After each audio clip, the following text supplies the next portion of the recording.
Hey guys, if anyone thinking about hacking, first you might want to take this photo QR code because this is a slide.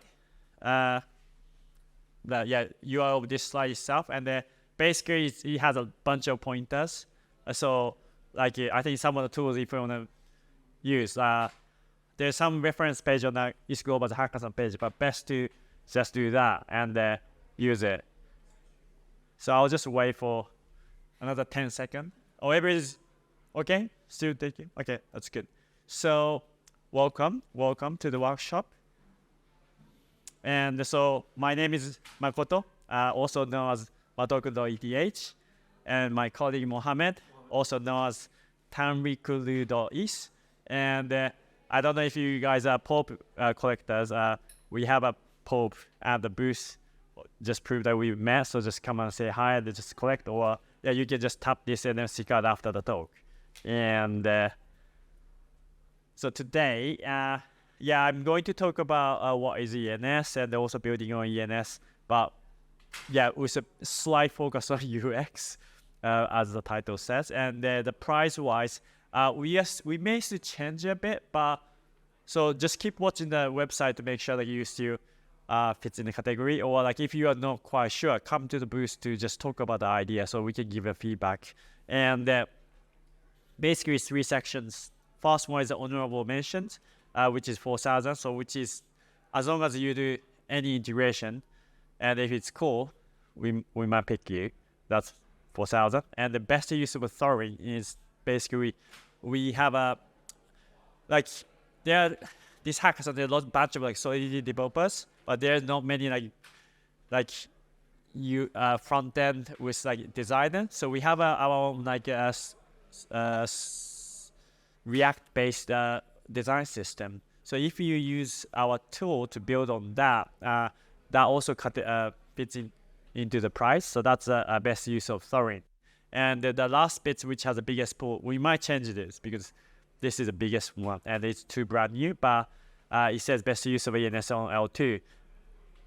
Is that we recently announced that we created something called EVM Gateway, which is a generic framework, not just to use it for ENS, but generic framework to be able to query data stored on layer 2 and be able to verify on L1. It's a very specific niche layer 2 tool sets. So if you are interested in this, or if you want to actually hack and fork it and they just want to improve or add a new integration or whatever, then you pay attention to this one. And I'll go through with ease of integration, level 1, level 2, level 3. Okay, and so what is ENS? Actually, who doesn't know ENS? That's good. So if you type Vitalik.is, you know where to send there is. So that's the basic use case. And just the terminology wise, so if you type your name and if it returns address, it's called forward resolution. That's the most basic use case of ENS, which you can see many of the wallets you might be using. Another core component is something called reverse resolution, or also known as primary name, is that when you use dApps or wallet, first thing you do is you connect when you use the dApp, you connect wallets to the system. That means system knows which Ethereum address you are connected as. So when they do that, dApp basically looks up the ENS system and checks what ENS name is associated with. So that almost used as your Web3 identity. So that's called a reverse resolution primary name. And a couple of examples our website, Greg, and lots of sites have some name like this. And the interesting thing is some names even have an avatar, and this is a use case of the avatar text record. So the ENS is generic dictionary where you can store pretty much any information. So if you put something called avatar text field, there's many tools which recognizes your avatar. And a perfect example is we gave away this so-called NFC card where it generates pop, and that one, if you hand that avatar text record set, it's been recognized. So this is a great use of ENS. So like some example is like the messaging system. I don't know which, this Nifty chat maybe, this one. Coinbase. Coinbase chat, or like I don't know how many people use Firecaster. Oh, wow. Okay. No one, like many people is using, but like yeah, many social, like decentralized message social network. Yeah, both like Firecaster and the Lens, they do recognize with ENS, so like you can use it. So that kind of stuff. So again, if you create your next social network or something, and if you use ENS as an integral part of identity, that again it qualifies for the hackathon. And then next is what's the time? I just realized I don't have a clock. Just 5 minutes. Okay, and so now the building on ENS, and so level 1, reading ENS data such as for resolution, reverse resolution.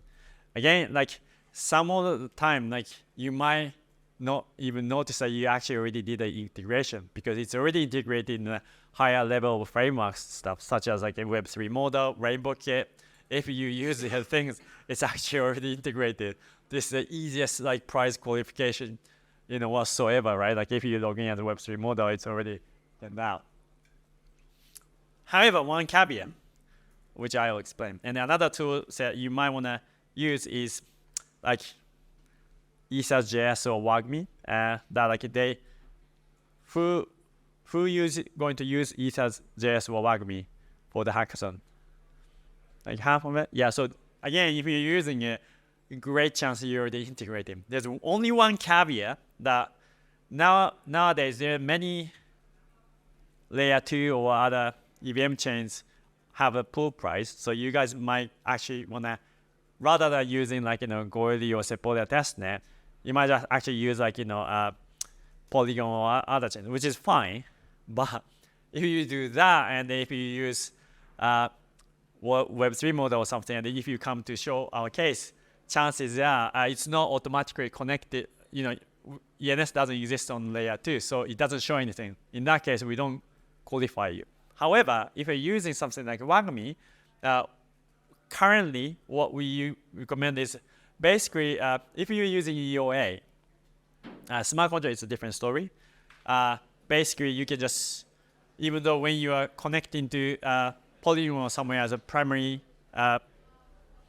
data chain, you basically can maintain multiple connection stream. So you just connect, and then I think for WAGMI's case, you can specify the chain ID per each hook. So only when you display ENS address, you can actually point to chain ID 1. This one line makes the difference where you qualify for the price or not. So this is the best takeaway you got. So take note.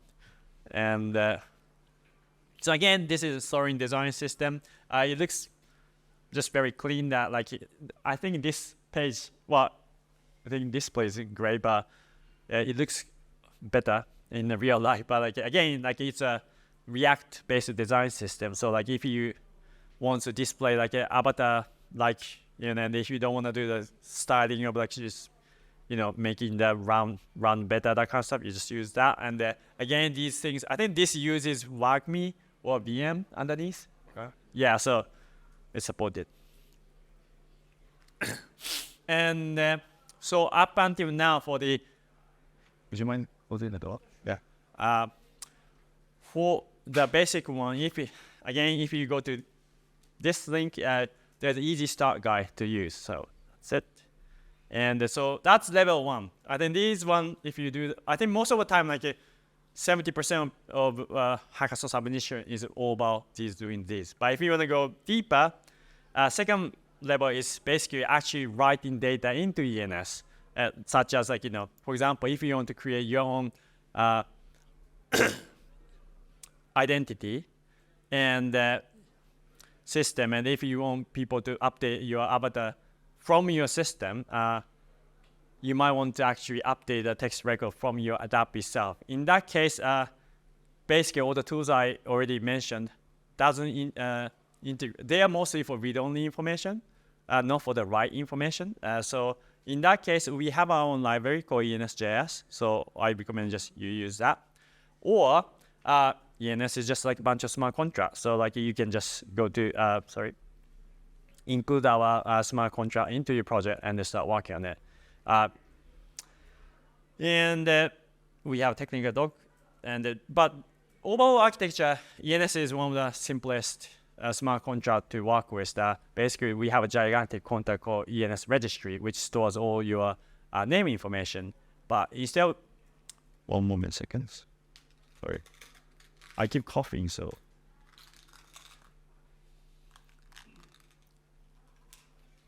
Is that instead of registry storing everything, they basically return the address of the contract called resolver, which is the one in charge of storing the records. So if you want to change the logic of how you store or where to store, you basically create your own resolver or point to the different kind of resolver. So this is our way of making it upgradable without asking all the wallets to point to the new registry. And so another thing we get asked for last couple of hackathons is how to issue subnames to your members. So like, if I have a makoto.is, I can actually give subnames to many different people. So you could use ENS as a kind of community membership rather than giving away NFT. You can give subname as an NFT. And actually we did a recent integration with something called name wrapper, so that if you actually give subname to the community member, that's also NFT. So you can do both things in one shot. That made before issuing subname was a lot easier, but with the integration of the name wrapper, it got slightly difficult. So there is a open pull request for almost 1 year, but there's some basic feature of using subname, and I think there's lots of way of you can actually do renting or selling that kind of stuff. That this pull request has it, so feel free to cherry pick it and then integrate into your system.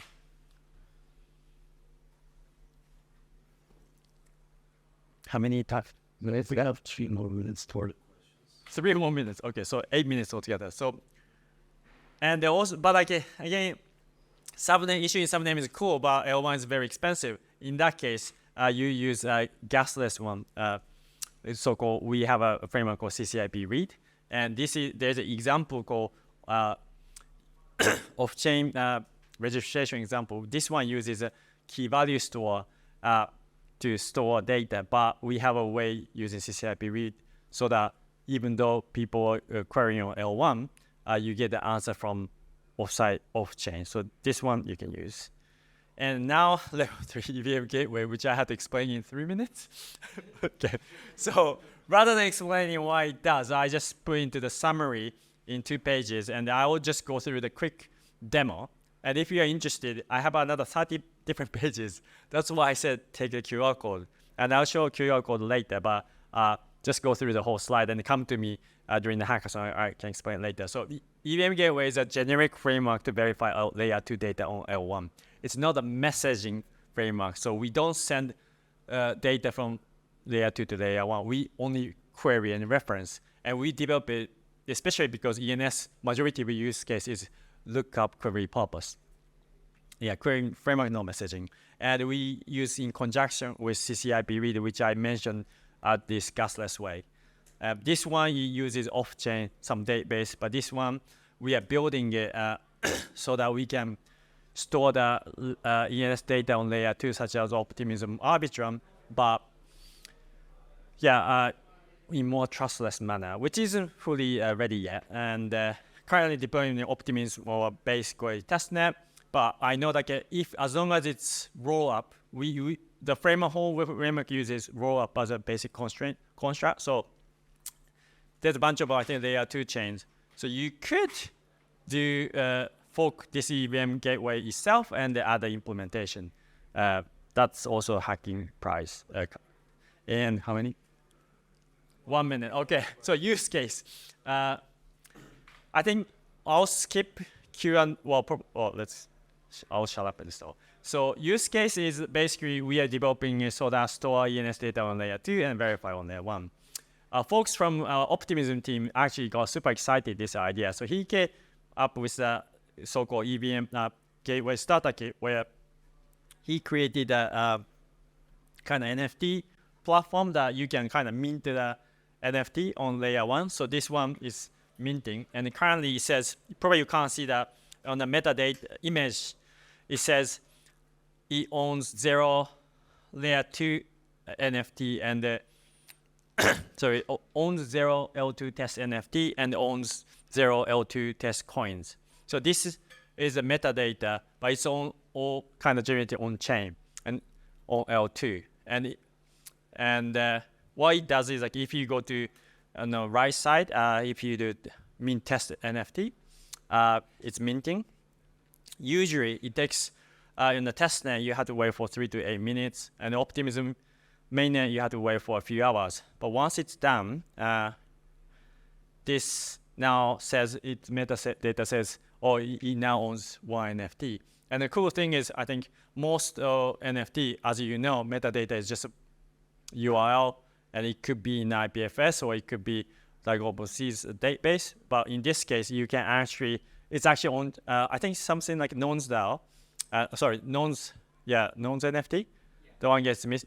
They are, I think, on-chain so-called metadata NFT, where they basically create a generate SVG data information so that it actually render the whole thing on-chain. And what they did is, like, they basically do that on layer 1 with the layer 2 data, which is, there's a whole cool example in the next 20 slides, which I don't have time to display. So, hold on. I don't have time to skip 20 slides, so I just go straight to the bottom. And yeah, so again, this is the QR code. If you came later and if you haven't taken photo, yeah, this one link back to this whole slide, so you just read through whole night. And if you have any questions, please come to see me and Mohammed in our ENS booth. And yeah, that's it. Okay. Thank you. Do we have time? Still have time for? Yeah. Any questions? No. Okay, so ready to hack. Good luck. Happy hacking.